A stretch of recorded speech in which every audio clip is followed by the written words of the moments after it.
Je veux que tu arrêtes tout ce que tu fais en ce moment. Arrête-toi. Respire profondément. Je sais que tu traverses une épreuve très lourde. Tu portes un fardeau totalement invisible aux yeux du monde. Il y a des nuits où tu es allongé dans ton lit. Ton esprit tourne à 100 à l'heure. C'est une machine impossible à éteindre. Tu penses aux factures accumulées. Tu penses à tes relations brisées. Tu penses à un avenir incertain. Tu penses à toutes ces choses que tu ne peux pas contrôler. Au milieu de ce bruit incessant, une question te hante. Dieu voit-il ma souffrance? Sait-il ce que je ressens réellement? Cette angoisse qui me serre la poitrine a-t-elle un sens? Ou suis-je condamné à me battre tout seul? Écoute attentivement cette vérité. Dieu ne te demande pas de rester calme, parce que tes problèmes ont disparu. Il ne te demande pas de faire semblant que tout va bien. La réalité est bien différente. Il te demande de calmer ton cœur, parce qu'il prend en charge l'impossible. Le Dieu qui a créé l'univers par sa seule parole s'occupe de toi. C'est le message le plus puissant de ta journée. Reste jusqu'à la fin de cet enseignement. Ce que tu vas comprendre aujourd'hui va transformer ton quotidien. Il existe une différence fondamentale entre la paix du monde et la paix de Dieu. Le système de ce monde te dit de rester calme quand les virements arrivent. Il te dit d'être serein quand la santé est parfaite et quand tout est paisible. Bref, le monde te propose une paix facile. Mais Dieu agit à l'opposé. Dieu regarde directement le centre de ta tempête. Il fixe le chaos de ta vie au moment précis où tu es le plus terrifié. Et là, il te dit une chose très simple. Calme-toi, sois en paix. Je suis là. Ce n'est pas un souhait idéaliste. C'est une déclaration d'autorité divine. Le Créateur de toutes choses te certifie qu'il voit ton combat. Il ressent ton angoisse. Il possède le pouvoir absolu d'accomplir ce que tu es incapable de faire. Je sais combien cela paraît difficile à croire quand la douleur est vive, quand les comptes sont dans le rouge, quand la maladie fait peur, quand la solitude t'écrase. Je comprends ta peine. Mais c'est au cœur de cette obscurité que la parole de Dieu devient vivante. Dieu ne s'adresse pas aux personnes installées dans un confort artificiel. Il parle directement au cœur brisé. Tu vas enfin réaliser que ta présence ici n'est pas un hasard. Tu as été guidé vers cet enseignement. Le Seigneur veut te dire, lâche prise. Je prends le relais. Entamons ce voyage spirituel à travers les Écritures. Tu dois saisir ce que signifie se reposer en Dieu. Se reposer ne veut pas dire baisser les bras. Ce n'est pas nier l'existence des problèmes. Se reposer en Dieu, c'est savoir qu'un souverain tout-puissant règne sur ta vie. C'est le même Dieu qui a séparé la mer Rouge. C'est lui qui a fermé la gueule des lions. C'est lui qui a ressuscité les morts et nourri les foules. Ce Dieu te regarde en ce moment. Il te dit, je sais ce que tu traverses. Je suis aux commandes. La première vérité à intégrer est que Dieu voit la fatigue de ton âme. Il ne s'agit pas seulement de ta fatigue physique. Il voit cette lassitude profonde qui ne disparaît pas après une nuit de sommeil. C'est cet épuisement qui te fait te réveiller déjà à bout de force. Ton esprit ne trouve aucun repos. Tu as l'impression de courir sur un tapis roulant sans fin. Tu fournis des efforts immenses, mais ce n'est jamais suffisant. Les soucis s'accumulent et la paix s'éloigne. Alors, la culpabilité s'installe. Tu te reproches d'être faible. Tu te culpabilises de vouloir tout abandonner et de pleurer en secret. Sache que Dieu ne te juge absolument pas. Il ne te demande pas d'être un super-héros. La réalité est qu'il regarde ton épuisement avec une compassion infinie. Le psaume 103 nous le rappelle clairement. Il sait de quoi nous sommes faits. Il se souvient que nous sommes de la poussière. Dieu n'est jamais surpris par tes limites. En fait, c'est quand tu touches le fond que Dieu peut intervenir avec puissance. Tant que tu essaies de rester fort par tes propres moyens, tu bloques son action. Dieu attend que tu sois totalement honnête. Le système humain t'incite à masquer tes faiblesses. Mais la méthode divine est simple. Il attend que tu reconnaisses ton besoin de lui. Quand tu dis enfin « Seigneur, je n'en peux plus », sa main s'étend. Imagine un enfant qui tente de porter une valise trop lourde pour lui. Il s'épuise, le visage rouge, les bras tremblants. Le père est juste à côté. Il pourrait porter la valise d'une main. Mais il attend que l'enfant le regarde et dise « Papa, aide-moi ». Quand l'enfant demande de l'aide, le père ne le gronde pas. Il prend le fardeau, le pose sur son épaule et lui tend la main. C'est exactement ce que Dieu fait pour toi. Il veut que tu lâches la valise. Ne pense pas un seul instant que Dieu ignore tes nuits sombres. Il voit quand tu te réveilles, à 3 heures du matin. Il observe ton cœur qui bat la chamade dans l'obscurité. Il entend ces scénarios catastrophes qui tournent dans ta tête. Dieu voit la peur que tu caches derrière un sourire de façade durant la journée. Le psaume 34 nous assure que le Seigneur est proche de ceux qui ont le cœur brisé. Il sauve ceux qui ont l'esprit abattu. Il est tout près de toi. Le psaume 56 déclare que Dieu recueille chacune de tes larmes dans son vase. Il les compte une à une. Aucune larme versée dans le silence de ta chambre n'est perdue. Si le Seigneur accorde tant de valeur à tes larmes, imagine ce qu'il fera de tes problèmes. Cette lourdeur émotionnelle que tu ressens montre que tu portes des choses que tu ne devrais pas porter. Tu essaies de tout contrôler. Cela te détruit. Tu n'as pas été créé pour porter le poids du monde. L'apôtre Pierre nous donne cette instruction. Déchargez-vous sur lui de tous vos soucis, car lui-même prend soin de vous. Il ne dit pas de lui donner une petite partie de ton anxiété. Il te demande de tout lui abandonner. La présence de Dieu ne signifie pas l'absence de tempête. Elle garantit sa compagnie au milieu du chaos. Le monde te promet un confort éphémère. Dieu te promet sa présence constante. C'est une vérité qui change tout. Regardons enfin ce passage glorieux de l'évangile de Matthieu. Au chapitre 11, Jésus déclare « Venez à moi, vous tous qui êtes fatigués et chargés, et je vous donnerai du repos. » Analyse bien ces mots. Il ne dit pas de régler tes problèmes avant de venir. Il ne te demande pas d'être parfait. Il te dit simplement « Viens comme tu es ». C'est une invitation d'amour totalement simple. Jésus te regarde aujourd'hui et te répète cette même promesse. Remarque la récompense promise. Du repos pour ton âme. Il ne te promet pas une richesse soudaine ou la disparition magique de tes épreuves. Il te donne la paix intérieure. C'est la capacité de garder un esprit calme, alors que la crise est toujours là. Le problème persiste, mais il ne te domine plus. La maladie est présente, mais la terreur s'en va. La réalité de ton quotidien ne t'écrase plus. Jésus te propose de prendre son joug. Il s'associe à toi pour porter la plus grande partie de ton fardeau. Jésus se décrit lui-même comme étant doux et humble de cœur. Il ne vient pas imposer un système rigide ou des exigences insurmontables. Il s'abaisse à ton niveau pour te relever. Cette invitation au repos est permanente. Peu importe le nombre de fois où tu as échoué en essayant de tout gérer seul, tu peux revenir à lui à chaque instant. Dès que l'anxiété refait surface, l'invitation reste valable. Passons maintenant à un texte capital écrit par l'apôtre Paul dans sa lettre aux Philippiens. Au chapitre 4, Paul déclare « Ne vous inquiétez de rien, mais en toute chose, faites connaître vos besoins à Dieu par des prières et des supplications, avec des actions de grâce. » Comprends le contexte. Paul n'est pas en train de se reposer dans une belle villa. Il écrit ces lignes depuis une prison romaine. Il est enchaîné, dans l'incertitude totale quant à sa vie. Et pourtant, du fond de sa cellule, il ordonne de ne s'inquiéter de rien. Aucune situation ne mérite que tu perdes ta paix. Aucun problème n'est assez grand pour justifier le tourment de ton âme. La méthode pour y parvenir est claire. Tu dois présenter chaque sujet à Dieu.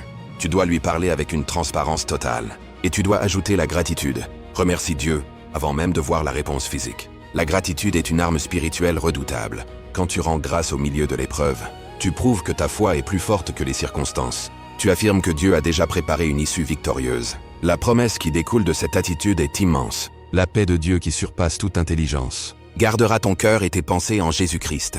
Cette paix divine défie toute logique humaine. C'est cette sérénité incompréhensible que l'on ressent au cœur de la plus grande crise de sa vie. Les gens autour de toi ne comprennent pas comment tu peux rester calme. Le terme utilisé pour garder est un terme militaire. Il signifie qu'une sentinelle monte la garde autour de ton esprit. La paix de Dieu bloque l'anxiété et le désespoir. Elle forme un bouclier impénétrable. Tu vas enfin comprendre que cette protection s'active par la prière et la confiance. La vérité est que la véritable paix ne dépend jamais des circonstances extérieures. Tu peux être en paix malgré un diagnostic médical inquiétant. Tu peux expérimenter la sérénité malgré un problème financier ou une rupture amoureuse. La paix de Dieu n'est pas liée à ce qui se passe autour de toi. Elle est liée à celui qui habite en toi. C'est une réalité spirituelle révolutionnaire. La plupart des gens vivent sur des montagnes russes émotionnelles. Si les nouvelles sont bonnes, ils jubilent. Si un obstacle surgit, ils s'effondrent. Dieu veut te sortir de ce cercle vicieux. Il veut poser tes pieds sur un roc solide. Ce roc, c'est la foi. Le livre des Proverbes nous donne ce conseil précieux. Confie-toi en l'Éternel de tout ton cœur et ne t'appuie pas sur ta propre sagesse. Tu dois t'abandonner totalement, sans garder de plan de secours humain. Arrête de vouloir tout analyser et tout anticiper.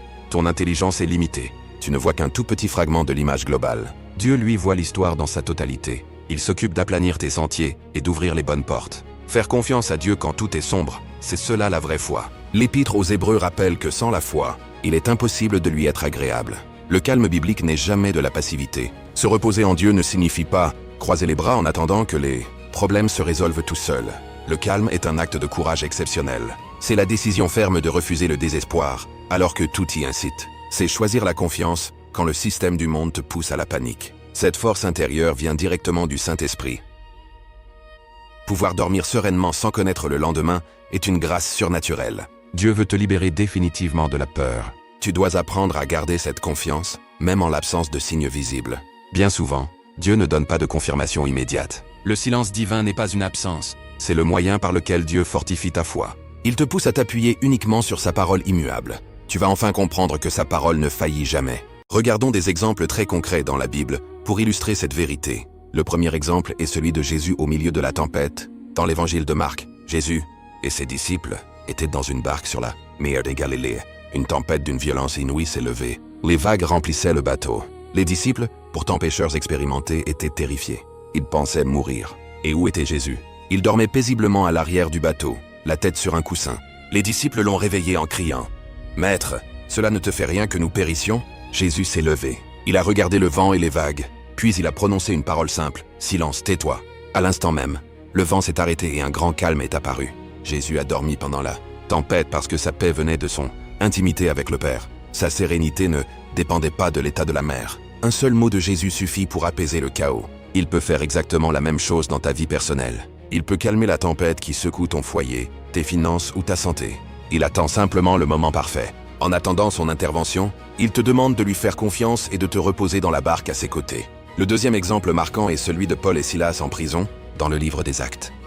Ils avaient été battus violemment, fustigés et jetés au fond d'un cachot sombre, les pieds enchaînés. La douleur physique était insupportable. N'importe qui aurait hurlé de désespoir. Mais vers minuit, Paul et Silas se sont mis à prier et à chanter des louanges à Dieu. Soudain, un grand tremblement de terre a secoué les fondations de la prison. Toutes les portes se sont ouvertes et les chaînes de tous les prisonniers se sont brisées. Leur louange au cœur de la souffrance a déclenché un miracle de libération. Ils n'ont pas attendu d'être libres pour louer Dieu. Ils ont loué Dieu et cette foi les a libérés. L'attitude a précédé le miracle. Les autres prisonniers les écoutaient. De la même manière, ton calme au milieu du chaos est un témoignage puissant pour ton entourage. Le troisième exemple biblique est celui du prophète Élie sur le mont Horeb, dans le premier livre des Rois. Élie venait de remporter une victoire spirituelle éclatante sur le mont Carmel contre les faux prophètes. Mais juste après, la reine Jézabel a menacé de le tuer. Épuisé et terrifié, Élie a fui dans le désert. Il s'est assis sous un buisson et a demandé la mort. Il était totalement à bout de force. Dieu ne l'a pas réprimandé. Il lui a envoyé un ange avec de la nourriture et de l'eau, puis il l'a laissé dormir. Dieu a d'abord pris soin de son corps et de sa fatigue physique. Une fois restauré, Élie a marché jusqu'à la montagne de Dieu. Là, un vent violent a brisé les rochers. Mais Dieu n'était pas dans le vent. Un tremblement de terre s'est produit, mais Dieu n'y était pas. Un feu est passé, mais le Seigneur n'était pas dans le feu. Ensuite, un murmure doux et léger s'est fait entendre. Et c'est dans ce calme absolu que Dieu s'est révélé. Le Seigneur n'a pas besoin de spectacle bruyant pour agir. Il parle souvent dans le silence d'une prière discrète. Pour entendre sa voix, tu dois faire taire le bruit du système qui t'entoure. Tu dois apaiser ton esprit. Abordons maintenant le problème de l'anxiété. C'est l'épidémie silencieuse de notre époque. L'anxiété te projette constamment dans un futur imaginaire rempli de catastrophes qui n'arriveront jamais. Elle te vole l'instant présent. Dans sa deuxième lettre à Timothée, l'apôtre Paul rappelle une vérité essentielle. Dieu ne nous a pas donné un esprit de peur, mais un esprit de force, d'amour et de sagesse. La peur et l'angoisse ne viennent jamais du Créateur. Tu peux donc les combattre avec l'autorité divine. Dans le psaume 46, Dieu donne ce commandement. Arrêtez et sachez que je suis Dieu. C'est une instruction très simple. Cesse de courir, cesse de vouloir tout contrôler par toi-même. Accepte ta condition humaine et laisse Dieu être Dieu dans ta vie. C'est un soulagement immense de réaliser que tu n'as pas à porter le monde sur tes épaules. L'anxiété se combat par une méthode pratique que l'on peut appeler l'échange sacré. Chaque fois qu'une pensée effrayante traverse ton esprit, remplace-la immédiatement par une promesse de la Bible. Si tu penses « Je ne vais pas m'en sortir financièrement », réponds par Philippiens 4. Mon Dieu pourvoira à tous mes besoins. Si la peur de la maladie te hante, proclame Ésaïe 53. C'est par ces meurtrissures que nous sommes guéris. Plus tu pratiqueras cet échange, plus ton esprit sera saturé de la parole de Dieu. Les pensées d'angoisse ne trouveront plus aucune place pour s'implanter. Parlons maintenant d'un outil que Dieu utilise fréquemment, l'attente. Dans notre culture de l'immédiateté, attendre est perçu comme une perte de temps. Mais chez Dieu, l'attente est un processus de transformation profonde. L'attente développe la fermeté de ta foi. Elle fait mûrir ton caractère. Dieu retardera parfois la réponse à ta prière parce que tu n'es pas encore prêt à recevoir la bénédiction.